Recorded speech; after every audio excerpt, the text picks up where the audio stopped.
ललिता और उमेश मुजफ्फरपुर के पास बसे एक गांव में छोटा सा चाय का खोखा चलाते थे। रोजाना की जो भी कमाई होती थी उसी से ललिता और उमेश अपना और परिवार का गुजर बसर करते थे। परिवार में ललिता की ननद और 2 बच्चे थे। ये लो भैया जी आपकी चाय। उमेश भाई जरा एक चाय और मठरी देना। ये लो भैया जी। अरे अरे ये बारिश तो बहुत जोरों की शुरू हो गई, पिछले 3 दिन से नहीं रुक रही। हम तो सोच रहे हैं कि कल सुबह ही ये गांव छोड़कर शहर चले जाएं। अब ये कोई भरोसा नहीं कि कब क्या मुसीबत आ जाए, समझ रहे। गांव में सब लोग आपस में ऐसे ही बातें कर रहे थे। ललिता का मन इन सब बातों को सुनकर घबरा रहा था। उसे बाढ़ में होने वाली समस्याओं की बहुत फिक्र हो रही थी। इसी कारण ललिता को रात में नींद नहीं आ रही थी। आधी रात के वक्त अचानक गाँव वालों ने शोर मचा दिया, जिसे सुनकर ललिता घबरा गयी। तभी पड़ोसी श्याम और उसकी पत्नी सामान सिर पर लाद कर जा रहे थे। क्या हुआ श्याम भैया, आप सब ये सामान लेकर कहाँ जा रहे हो? ये सब गांव वाले कहाँ जा रहे हैं? ललिता भाभी, नदी में पानी का स्तर बढ़ गया है। चेतावनी मिली है कि हमें इस इलाके को जल्द से जल्द खाली करना होगा। हाँ। ललिता जल्दी से उमेश को उठाती है, पर तब तक बहुत देर हो चुकी थी। नदी का पानी गांव में फैल चुका था। पूरा गांव बाढ़ की चपेट में आ चुका था। लोगों के घर उस बाढ़ में डूब रहे थे। कुछ ही देर में सब तबाह हो गया। हे भगवान, अब क्या होगा? हम इस बाढ़ के पानी से कैसे बचेंगे? बंटी, पिंकी, जल्दी उठो, हमें यहाँ से जाना होगा। भाभी, ये सब क्या हो रहा है? बाढ़ में हमारा पूरा घर डूब गया है। माला, ललिता, तुम दोनों जल्दी जल्दी सामान उठाओ, हमें यहाँ से दूसरी जगह जाना होगा।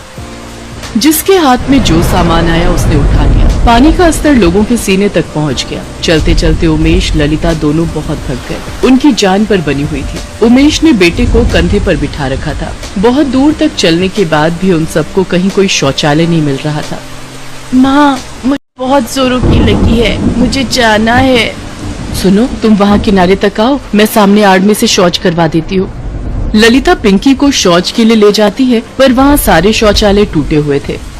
माँ, यहाँ पर तो सारे टॉयलेट टूटे हुए हैं, यहाँ नहीं बैठा जाएगा। सारे शौचालय टूट चुके थे। ललिता ने बाढ़ के पानी में बड़ी मुश्किल से पिंकी को शौच करवाया। वो तो बच्ची थी, वो तो इस बात को मान गई, पर बड़ी महिलाओं का क्या? वो कहाँ पर शौच करे? यही परेशानी का सबसे बड़ा कारण था। ललिता, उमेश और बच्चे बाढ़ में आई इस समस्या को झेलते रहे। क्या करेंगे?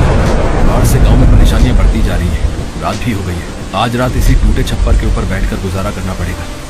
आसपास हर तरफ गंदा पानी भरा हुआ है, कहीं कुछ नजर नहीं आ रहा है। देख देख कर मन छलनी हो रहा है। गंदे पानी से खेत और मैदान भरे पड़े थे, जिन पर मच्छर मक्खी मंडरा रहे थे। गंदे पानी में सांप, बिच्छू, कीड़े मकोड़े काटने का लगातार डर बना रहता है। फिर भी बेचारे गांव वाले इन सब मुसीबतों के बीच सोने की कोशिश कर रहे थे। रात के वक्त बंटी को शौच जाना था। वो शोर मचाने लगा।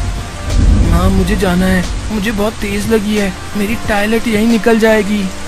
तुम लेटी रहो ललिता, मैं बंटी को यहीं पास में कोई साफ जगह देखकर करवा दूंगा। उमेश बंटी को शौच कराने ले जा रहा था। अंधेरे में उसे दिखाई नहीं दिया। बाढ़ के गंदे पानी के कारण जमीन बहुत कीचड़ और फिसलन से भरी हुई थी। अचानक उमेश का पैर फिसल जाता है और उसको बहुत चोट आती है।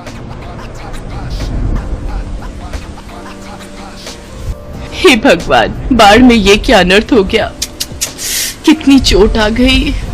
क्या करूं ललिता, अंधेरे में दिखाई ही नहीं दिया। भाभी, अगर शौचालय खराब नहीं होते तो भैया की ये चोट ना लगती। बाढ़ का पानी उतर भी जाता है तो उसके बाद भी शौचालय तो हमें मिलने से रहे। गांव के सारे शौचालय टूट चुके हैं। वो देखो, सड़कों पर, नदी किनारे, खेतों में जिसको जहाँ जगह मिल रही है वहाँ वो शौच के लिए जा रहा है। ऐसे तो बीमारी और संक्रमण बढ़ जाएगा। हमें कुछ तो करना ही होगा भाभी। हम औरतों के लिए तो ये बहुत परेशानी का कारण है। तो चिंता मत कर माला, सुबह होने दे, हम इस समस्या से निकलने का कोई ना कोई उपाय सोच ही लेंगे। सामान में मैंने थोड़ी हल्दी रख ली थी, लाओ मैं तुम्हारी चोट पर हल्दी भरकर पट्टी बांध देती हूँ। बेचारे उमेश और ललिता अपने परिवार के साथ इस बाढ़ में बहुत दुख झेल रहे थे, पर ललिता हिम्मत नहीं हार रही थी। उसे शौचालय की समस्या के लिए कुछ न कुछ उपाय तो सोचना ही था। अगले दिन ललिता सुबह उठी और बाढ़ में टूटे हुए पेड़ों की लकड़ियों को काटने छिलने लगी। ललिता, तुम क्या कर रही हो? भाभी, तुम्हें तो पता ही है, बाढ़ में हमारे गांव के सारे शौचालय टूट चुके हैं। बंटी के बापू के भी कल पैर में चोट लग गई। हम महिलाओं को भी खुले में शौच करने में कितनी दिक्कत आ रही है। मैं सोच रही थी खुद से ही क्यों ना एक लकड़ी का शौचालय तैयार करें, ताकि वो हम गांव वालों के कुछ तो काम आएगा। हाँ ललिता, ये बात हमारे दिमाग में क्यों नहीं आई? मेरी बहू गर्भवती है, उसे तो बार बार शौच जाने की जरूरत होती है। वो इस बाढ़ में बहुत परेशान हो रही है। अगर ये लकड़ी का शौचालय बन जाए तो हमारे दिन कितने आराम से निकल जाएंगे। ललिता, हम औरतों की और भी बहुत सी परेशानियां होती हैं, जिस कारण हमें शौच की जरूरत होती है। गंदगी में शौच करने से हम औरतों को कोई बीमारी ना लगे, इससे बचने के लिए हम सब तुम्हारे साथ लकड़ी का शौचालय बनाने में मदद करेंगे। चलो बहनों, हम भी ललिता का साथ देते हैं।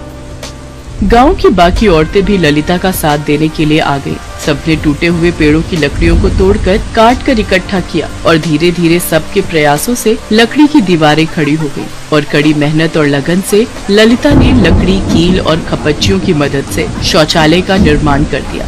लकड़ी का शौचालय बनने से गाँव की औरतों को बहुत आराम मिल गया था। अब ललिता, तुम्हारे प्रयासों को देखकर हमने सोचा है कि हम और भी लकड़ी का शौचालय निर्मित करवाएं, जिसकी सारी जिम्मेदारी मैं तुम्हें और उमेश को देता हूँ। अगले कुछ ही दिनों में हम इस गांव में लकड़ी के और भी शौचालय बनवा देंगे हैं। धीरे धीरे सब कुछ ठीक हो जाता है और गांव में अब लकड़ी के शौचालय बन चुके थे, जिसकी पहल ललिता ने की थी। अगर ललिता जैसी हिम्मत हर व्यक्ति में आ जाए तो वो किसी भी परेशानी का सामना आसानी से कर सकता है। ये बात ललिता ने साबित कर दी थी।